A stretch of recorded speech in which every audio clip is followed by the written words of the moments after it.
දුවේ පුතේ අපි කතා කරන්න යන්නේ මෙවර සාමාන්‍ය පෙළ විභාගයට ඔයා ඒකක් ගන්න නම් ඉන්නේ ඒ සාමාර්ථයක් ගන්න එක නම් පුතේ ඔයාගේ බලාපොරොත්තුව ඔයාගේ අරමුණ ඔයාගේ ඉලක්කය ඔයා එහෙනම් මොකද කරන්න ඕනේ කියන කාරණාව ඔයා මොකක්ද කරන්න ඕනේ ඒකක් ගන්න කියන කාරණාව පිළිබඳව තමයි දුවේ පුතේ සර් අද ඔයගලන්ට පැහැදිලි කරන්න යන්නේ පුතේ මේ අපේ පුතේ තියෙනවා කතාවක් තියෙනවා දැනගෙන ගියොත් කතරගම නොදැන ගියොත් අතරමඟ කියලා.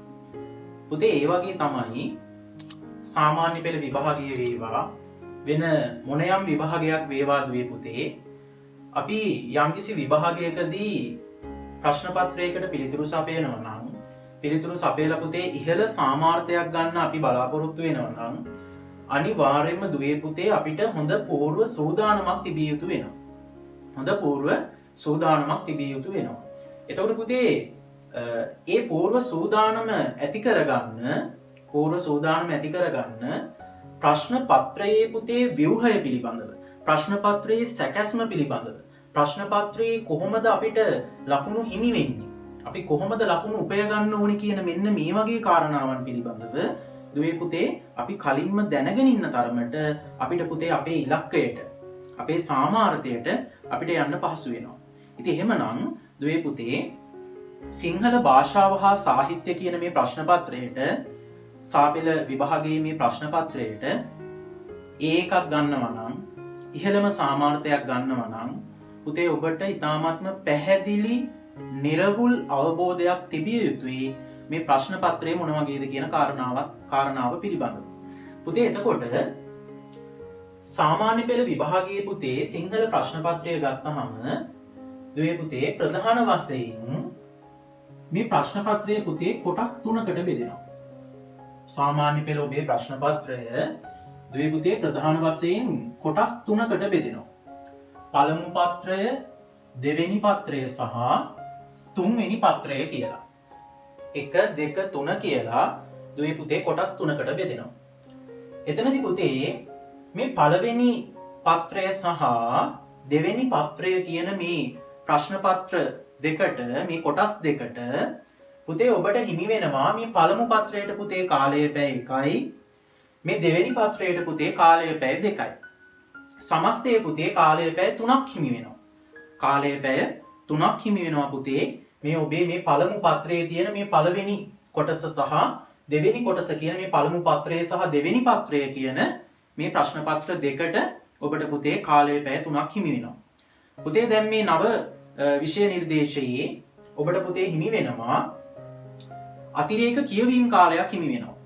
මොකද්ද පුතේ අතිරේක කියවීම් කාලයක් හිමි වෙනවා සාමාන්‍ය පෙළ ප්‍රශ්න පත්‍රයේදී මේ කාලය පැය 3ට අමතරව ඔබට පුතේ විනාඩි 10ක අතිරේක පුතේ කියවීම් කාලයක් හිමි වෙනවා.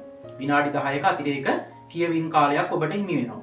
පුතේ ඒ විනාඩි 10ක අතිරේක කියවීම් කාලය පුතේ ඔබ ලබාගත යුත්තේ මොකටද? පුතේ ඔබ ප්‍රශ්න ටික හරියට කියවන්න ඕනේ.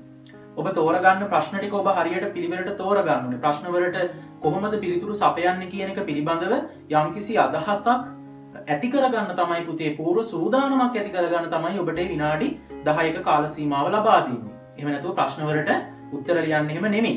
ඉතින් ඒ හින්දා පුතේ මේ ඒ විනාඩි 10ක් ඔබට කලින් හම්බෙන ප්‍රශ්න පත්‍රය ලියන්න කලින් පුතේ ඔබට හම්බෙන විනාඩි 10න් ඔබ පුතේ උපරිම ඵල ප්‍රයෝජන නෙලාගත යුතුයි.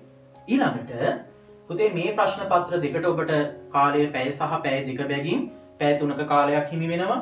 ඊළඟට පුතේ මේ තුන්වෙනි ප්‍රශ්න පත්‍රය සාහිත්‍ය ප්‍රශ්න පත්‍රය සාහිත්‍ය ප්‍රශ්න පත්‍රයට දුවේ පුතේ ඔබට හිමි වෙනවා කාලය පැය 2ක් හිමි වෙනවා. එහෙම බැලුවහම පුතේ මේ සමස්ත ප්‍රශ්න පත්‍ර 3ටම පුතේ ඔබට හිමි වෙනවා කාලය පැය 5ක් හිමි වෙනවා. පළමු ප්‍රශ්න පත්‍රයේ විදිහට මේ කොටස් දෙක කාලය පැය 3ක් සහ ඊළඟට පුතේ දෙවනුව මේ පැය 2 සාහිත්‍ය ප්‍රශ්න පත්‍රය. දැන් පුතේ අපි බලමු ඒකක් ගන්න මොකද කරන්න ඕනේ? ඒකක් ගන්නවා නම් සිංහල විෂයට ඒ සාමාර්ථයක් ගන්නවා නම් අපි මොකද කරන්න ඕනේ කියන කාරණාව.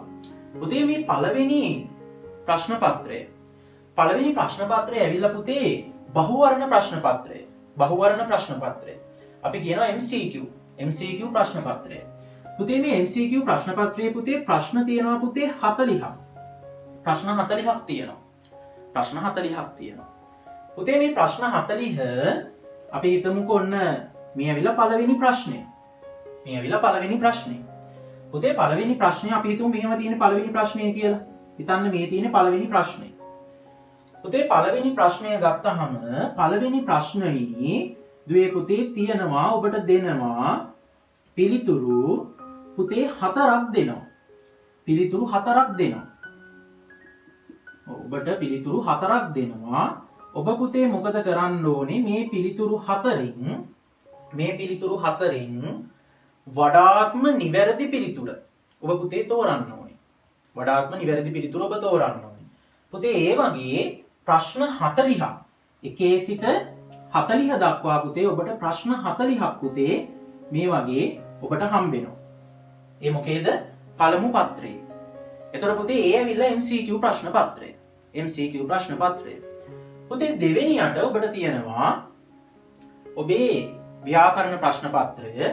මේ ව්‍යාකරණ ප්‍රශ්න පත්‍රය ගත්තාම පුතේ මේකේ ඇවිල්ලා තියෙනවා පළමු ප්‍රශ්නය, දෙවෙනි ප්‍රශ්නය, තුන්වෙනි ප්‍රශ්නය, හතරවෙනි ප්‍රශ්නය සහ පස්වෙනි ප්‍රශ්නය. පුතේ ප්‍රශ්න 5ක් තියෙනවා දෙවෙනි ප්‍රශ්න පත්‍රයේ. කාලය පැය 2යි මේ ප්‍රශ්න පත්‍රයට.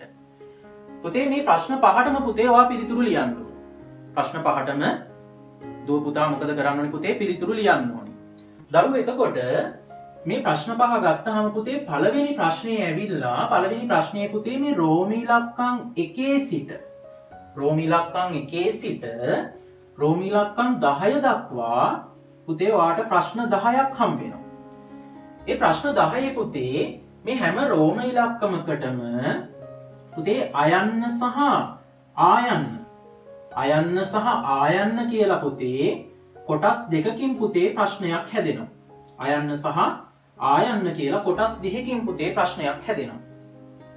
එතකොට පුතේ මේ රෝම ඉලක්කම තියෙන මේ එක ප්‍රශ්නයකට දුවේ පුතේ ලකුණු පුතේ දෙකක් හිමි වෙනවා. දෙක බැගින් ප්‍රශ්න 10ට පුතේ ඔයාට මෙතනට ලකුණු 20ක් හිමි වෙනවා.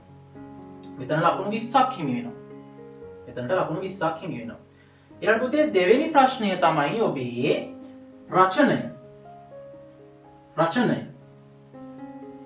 රචනය කියන්නේ පුතේ රචනාව කියලා ඉවරලා කියන්නේ ඔබේ ඇවිල්ලා මේ දෙවෙනි ප්‍රශ්න පත්‍රයේ ව්‍යාකරණ ප්‍රශ්න පත්‍රයේ දෙවෙනි ප්‍රශ්නය.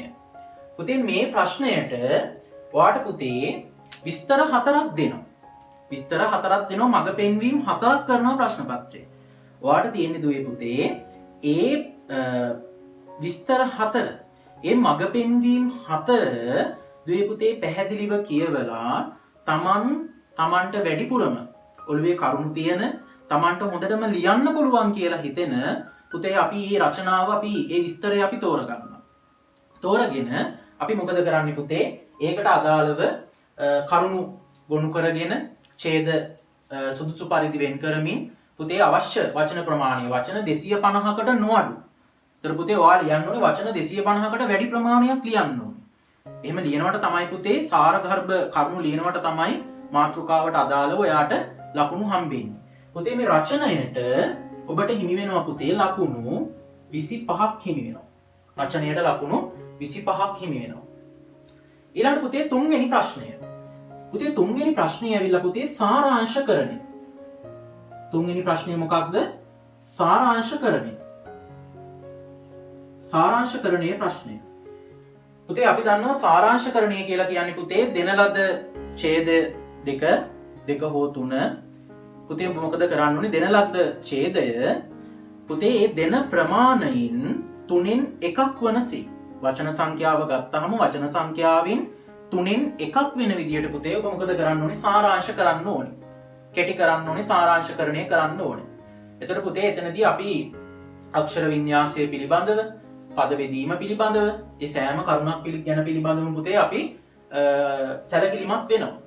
ඒ වගේම තමයි දුවේ පුතේ එතනදී අපි පුතේ සාරාංශය කරන්නේ ඔබට පුතේ දීලා තියෙන ඡේද දෙකක් නම් ඔබ සාරාංශය කරනකොට පුතේ සාරාංශය කරන්න ඕනේ හැමතිස්සෙම එක තනි ඡේදයක් විදියට.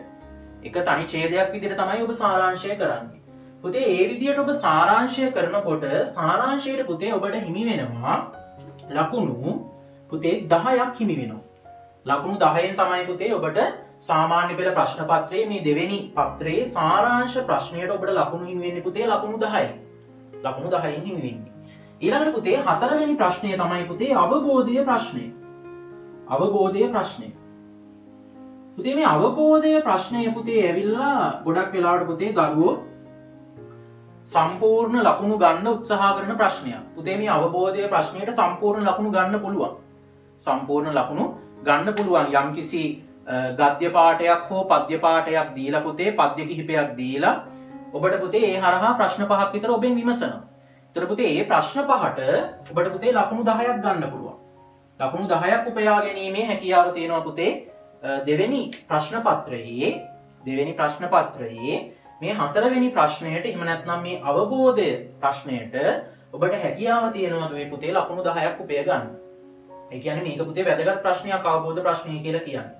පුතේ සර් කියනවා යම්කිසි දරුවෙක් පුතේ මේ අවබෝධය ප්‍රශ්නයට පුතේ ලකුණු 10න් 10 ගන්නවා කියලා කියන්නේ. අවබෝධ ප්‍රශ්නයට යම්කිසි දරුවෙක් ලකුණු 10න් 10 ගන්නවා කියලා කියන්නේ පුතේ ඒ දරුවට පුතේ අනිවාර්යයෙන්ම සිංහල විෂයේ ඒ සාමාර්ථයකට යන්න පුතේ හැකියාව ශක්‍යතාවය තියෙනවා. ඒ දරුවට හැකියාව තියෙනවා. බැරි නැහැ. වැඩ බැරි ළමයෙක් නෙමෙයි. වැඩ පුළුවන් දරුවෙක්. හරි? වැඩ පුළුවන් දරුවෙක්. වැඩ බැරි ළමයි කියලා එහෙම නෑ පුතේ. ඕනම දරුවෙක් මහන්සි වෙනවා නම් ඒ තැනට යන්න පුළුවන්. හැබැයි මෙතන යම්කිසි දරුවෙක් පුතේ මේ අනිත් ඒවට පුතේ ලකුණු අඩු වෙලා ඒත් මේ අවබෝධයේ ප්‍රශ්න ටිකට මෙතනට පුතේ ලකුණු 10 ගන්නවයි කියන්නේ ඒ ළමයා මේ වැඩ බැරිකම නෙමෙයි.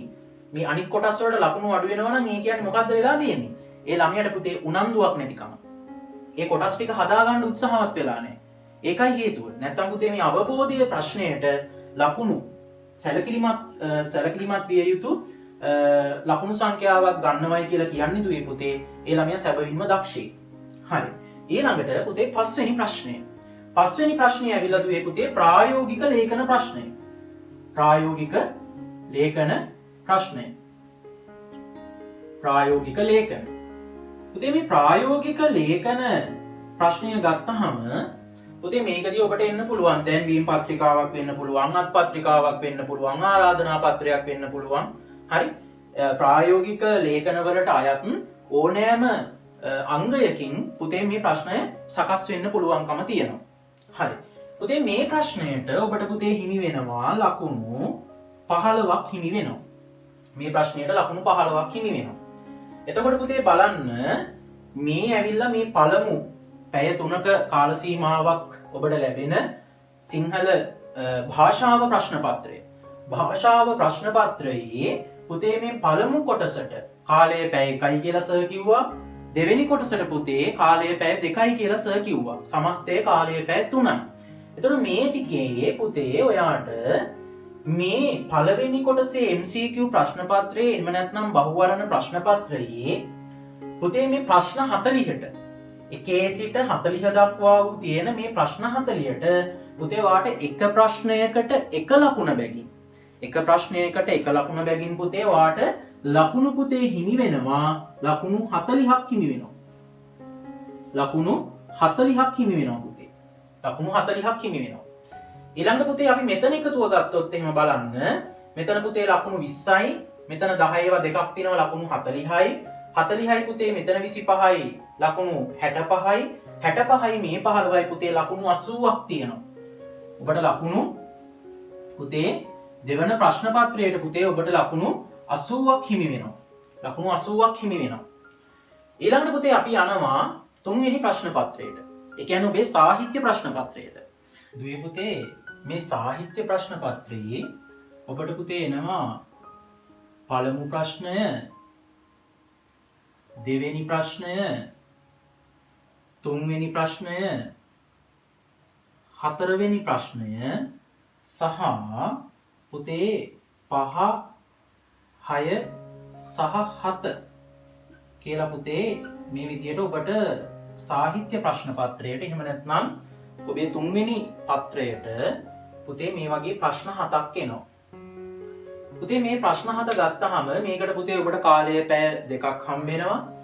පුතේ මේ පළවෙනි ප්‍රශ්නේ ඇවිල්ලා පුතේ මේ දෙවෙනි ප්‍රශ්න පත්‍රයේ තියෙන පුතේ මේ පළවෙනි ප්‍රශ්නේ වගේම තමයි.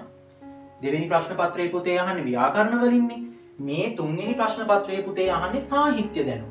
එතකොට මෙතන පුතේ රෝමී ඉලක්කම් 1 සිට රෝමී ඉලක්කම් 10 දක්වා පුතේ ඔබෙන් කෙටි ප්‍රශ්න පුතේ 10ක් අහනවා. ඔබ ඒවට කෙටි පිළිතුරු සපයන්න ඕනේ. ඒ ප්‍රශ්න 10ට දුවේ පුතේ ඔබට ලකුණු දෙක බැගින් ප්‍රශ්න 10ට පුතේ ලකුණු 20ක් හිමි වෙනවා.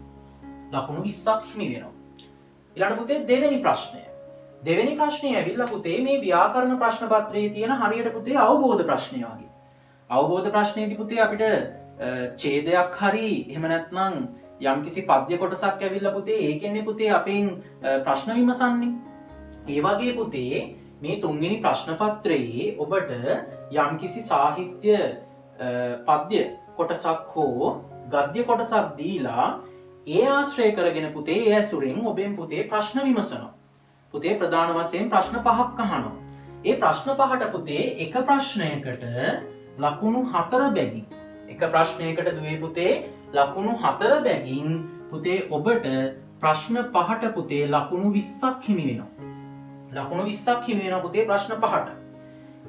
ඊළඟට පුතේ මේ පළවෙනි සහ දෙවෙනි කියන මේ ප්‍රශ්න දෙකෙන් අනතුරුව පුතේ ඊළඟට තියෙන 3 4 5 6 7 කියන ප්‍රශ්න දුවේ පුතේ ඇවිල්ලා මේ සාහිත්‍ය ප්‍රශ්න පත්‍රයේ පුතේ තිබෙන විචාර ප්‍රශ්න ටික. එතකොට පුතේ දැන් මේ වෙනකොට ඔබ පළවෙනි ප්‍රශ්නය සහ දෙවෙනි ප්‍රශ්නය කරා කියලා කියන්නේ ඔබ පුතේ මේ වෙනකොට ලකුණු 20 පුතේ ලකුණු 40ක් උපයගෙන තියෙන්නේ. ලකුණු 40කින් තමයි ඔබේ ලකුණු ප්‍රමාණය ඔබ උපයගෙන තියෙන්නේ. ඊළඟට පුතේ මේ 3 වෙනි විචාර ප්‍රශ්නය සහ 4 වෙනි විචාර ප්‍රශ්නය කියන මේ විචාර ප්‍රශ්න දෙකට පුතේ ඔබට හිමි වෙනවා දුවේ පුතේ ලකුණු 15 බැගින් හිමි වෙනවා.